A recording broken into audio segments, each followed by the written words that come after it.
मेरे श्याम लगो बणिक लोग बहुत भक्ति करते हैं, सेवा करते हैं। पूरे देश में और पूरी दुनिया में जो वैश्य वर्ग के लोग हैं उनका सेवा में अग्रणी स्थान है, पहले नंबर पर स्थान है सेवा में। जहां कहीं बहुत अच्छी सेवा करते वैश्य।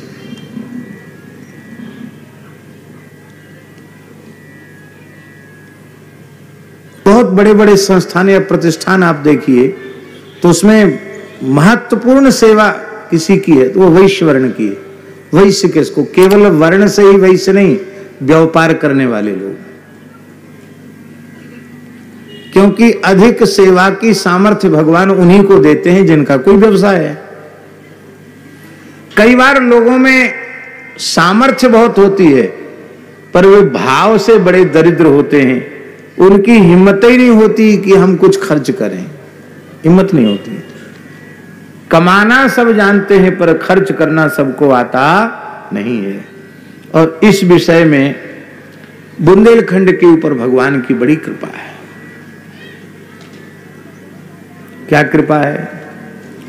यहां के लोग कमाना भले ही थोड़ा बहुत सीख जाएं पर देना दान करना इनके बस की बात नहीं है। आप लोग कहेंगे बताओ हम लोगों के बीच में बैठ के आप ऐसी बात कह रहे हैं। अलग अलग क्षेत्र की विशेषता होती है ना, यहां की भी एक विशेषता है, ये विशेषता है यहां की। महाराज तुम्हारे पांव पर हैं, तुम्हारी हा खाएं, बस महाराज आशीर्वाद दे दो।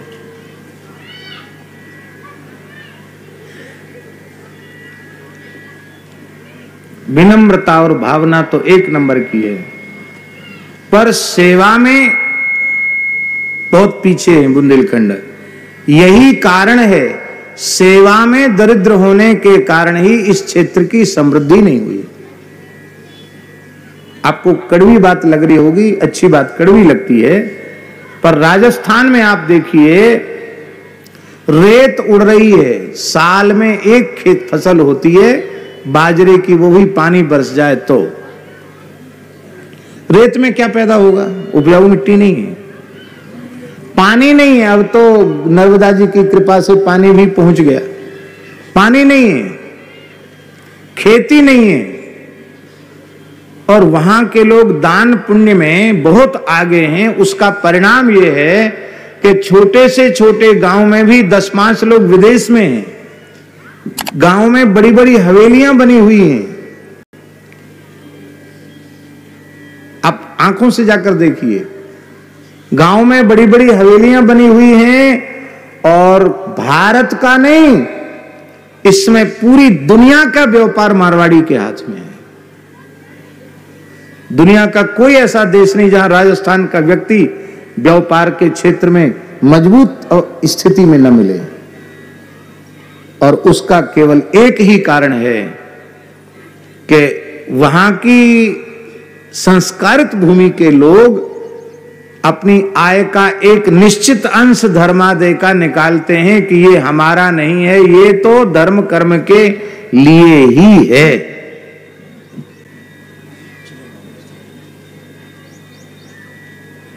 और बड़े से बड़ा खर्च बड़ी सरलता से कर देते हैं। नाम हम नहीं लेंगे। अभी एक उत्सव हुआ, हमारे ब्रज में ही हुआ, कथा का उत्सव था। तो आयोजक महानुभाव थे, अधाधुन खर्च, कोई हिसाब किताब नहीं खर्च का।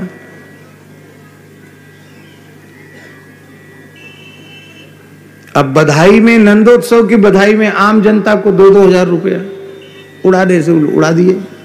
बाबा तो बाबा ठहरे, गड्डी गड्डी उड़ा दे।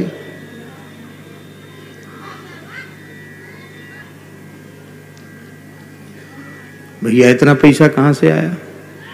कहीं से नहीं महाराज जी, हम लोग धर्मादय का निकालते हैं, फिर उसको जब होता है तो उसको अपना नहीं मानते, फिर उसको बढ़िया उदारता पूर्वक लगाते हैं। पैसा होता किस लिए?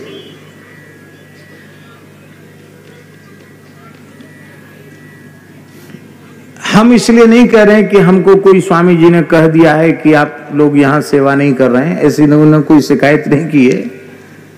आप लोगों के सहयोग से ही इतना बड़ा उत्सव हो रहा है।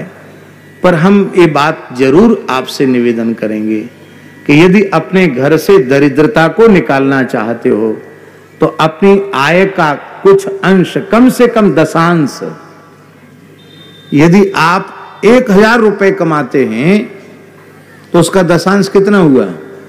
100 रुपए हुआ। तो आप यह समझो कि हम 900 रुपए ही कमाते हैं, हम 1000 रुपए नहीं कमाते। वो 100 रुपए अच्छे काम के लिए हैं, गौ सेवा के लिए, संत सेवा के लिए, अतिथि सत्कार के लिए, यज्ञ नारायण की सेवा के लिए। और आप विचार करें, यदि आप इस प्रकार से जीव, कम से कम दशांश आप अच्छे कार्यों में, दान पुण्य के, सेवा और परोपकार के कार्यों में विराजे। सेवा के परोपकार के कार्यों में आप दशांश खर्च करें तो ये बात बिल्कुल पक्की समझ लेना, आपके घर में दरिद्रता रहेगी नहीं। जहां चारों ओर हरियाली है, जहां चारों ओर पानी है, हरे भरे वृक्ष हैं, खूब खेती है, वहां के लोग दरिद्र हैं, और जहां रेत उड़ रही है वहां के लोग श्रीमंत हैं। विचार करना पड़ेगा कि नहीं? दान करने का स्वभाव बना लो, अपने आप आपके पास लक्ष्मी की कृपा हो जाएगी। धन की अशुद्धि से अनेकों दोष आ जाते हैं। आप धन को अच्छे कार्यों में व्यय नहीं करेंगे तो ऐसी संतान पैदा हो जाएगी, जुआ में, शराब में, कबाब में सब बर्बाद कर देगी, नष्ट कर देगी। आप क्या करोगे? इसलिए आप अपनी संतान के सामने अच्छे कार्यों में धन का व्यय करेंगे तो उससे आपकी संतान को भी प्रेरणा मिलेगी कि हमको कमाई अच्छी दिशा में लगानी चाहिए। माई मेरे श्याम लग्यो